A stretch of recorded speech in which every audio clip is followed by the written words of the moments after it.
Greetings, everyone. You are watching Simone. We are following breaking developments on the Tyre Nichols story. Reaction and condemnation are pouring in since last night's release of the disturbing and traumatic video showing the brutal beating by police officers that led to his death. In Memphis and in cities across the country, there were gatherings honoring Tyre Nichols. He was a 29-year-old son. He was a brother. He was a father. And those gatherings are protesting his killing, which should have never happened. We are unpacking the painful truth in this video, the unanswered questions about the actions of the officers charged with murder, and how to change law enforcement culture in America so we stop repeating this tragedy over and over again. I'm Simone Sanders Townsend, and I have something to say.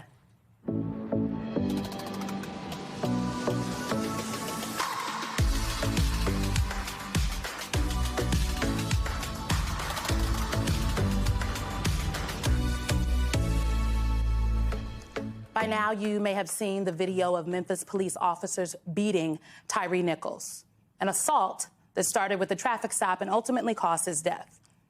You may still be processing the brutality, the inhumanity, and the reality of what you saw in that video. I know I am. And there's still a lot to unpack here.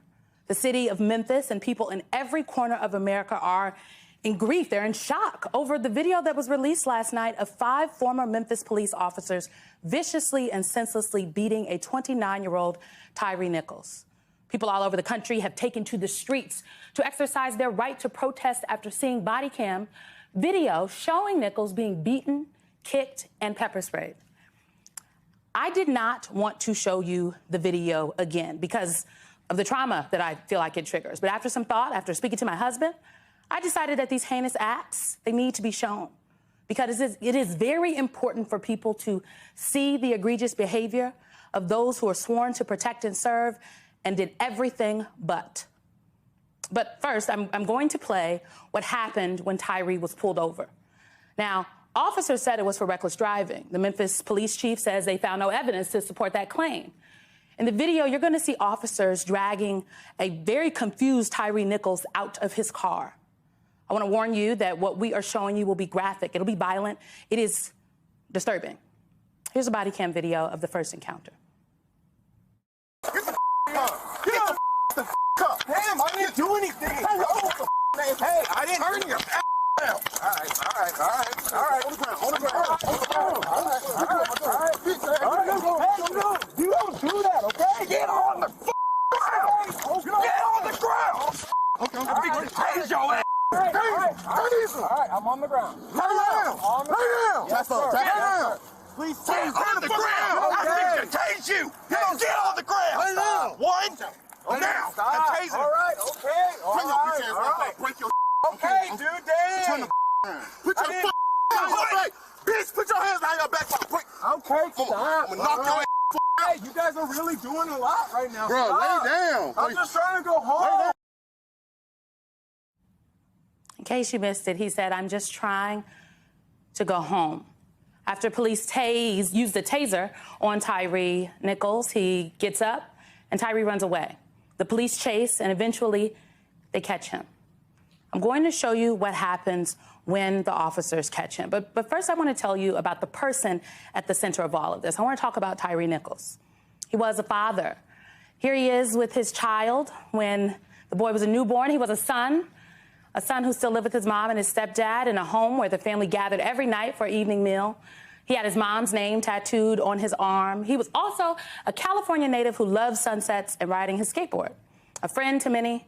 And last night, his mom described her grief after seeing the video.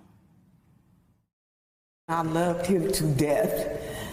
Yes. And so this is very difficult for me. This shouldn't have happened. No, that's right. This just shouldn't have happened.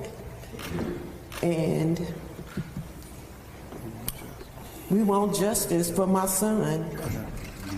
Justice for my son. No mother should go through what I'm going through right now. I'm now going to show you what happened when Tyre was caught after running away. This video is from a security camera that was perched above the scene. There's no sound on it, but you will see what this group of 5 men did to Tyre. This is just a few yards from his home. And once again, a warning that this is a graphic and disturbing video.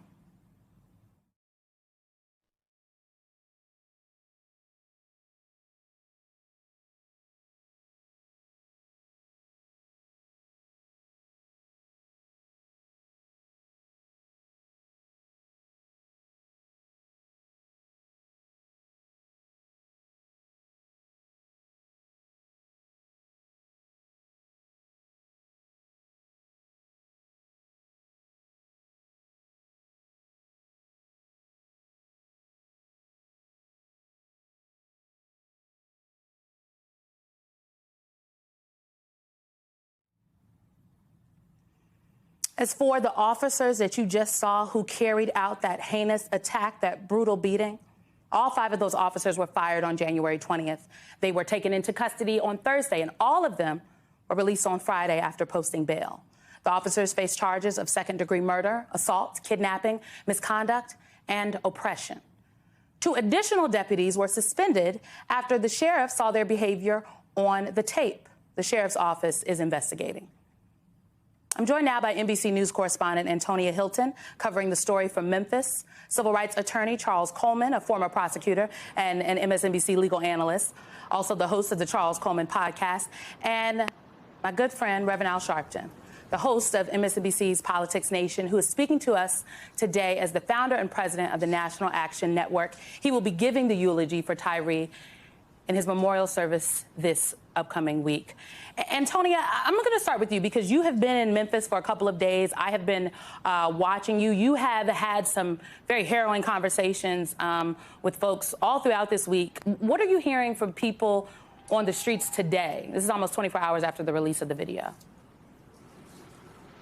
Well, Simone, people are actually just starting to gather not far from where I am right now. Activists, clergy members, local community who are coming out and showing their support, many of whom attended protests on the bridge here in Memphis last night. What I can tell you of what I've seen is that this is a community that is in shell shock and grief. And they're angry, but they're not angry in the way that I think a lot of people imagined or even stereotyped this city to be in the days leading up to the release of this video. We did not see any violence, no destruction, and the community really was focused last night and throughout the morning today on Tyre's life, on honoring his family. And I think that while people are grateful that the investigation moved so quickly, that the chief of police has been accessible to the community, accessible to media, they've been out front answering questions to the extent that they can, that has also raised a whole host of questions for this community about why things haven't been managed this way in the past. And if this is going to be a new standard that they can expect going forward, or if eventually things are going to slide back to the way that Black residents here feel they have been for a very, very long time. And so the emotions here are really complicated. And, I think that people are trying in these early days leading up to his funeral to stay focused on him, make sure that people know, all the details you just shared about the light and the love that Tyre tried to bring to the world. But that anger at the fact that his life was cut short is going to bubble over, I think, into sustained calls for reform and a really close examination of what this police department is about to do and what these 5 officers maybe represent. In most of the conversations I've had, frankly, I sense that people don't think this kind of behavior is likely limited to just those 5. They want to know more, and they think there are other people who need to be held accountable, Simone.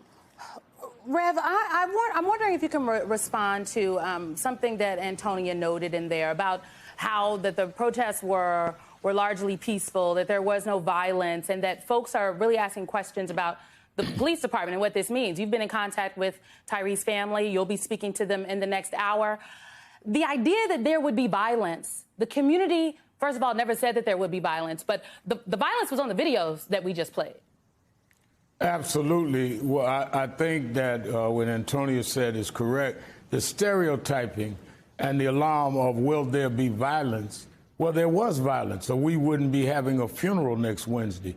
The violence came from law enforcement. As you just played part of that tape, Simone, you're watching a young man, 39 years old, 140 pounds, being beaten, picked up off the ground, and hit again several times by law enforcement against a crime that the police chief said they can't even find on any of the videotapes. And we're talking about, will there be violence? The question is, what are we going to do about the violence he was subjected to that led to his death? And when I think of how we went through situations from Eric Garner to Michael Brown and Ferguson and to George Floyd, and I did all those eulogies and helped organize a lot of those marches through National Action Network. A lot of people saying, here we go again. What I'm saying is we never answered legislatively to change the laws on policing. We had the opportunity. We came very close to passing the George Floyd Justice and Policing Act, which would have dealt with qualified immunity, which may have been something these officers had to consider before they went through such a brutal and murderous escapade on this innocent young man. Charles, you are a former prosecutor, and I'm wondering, when you saw the video initially, what was your reaction?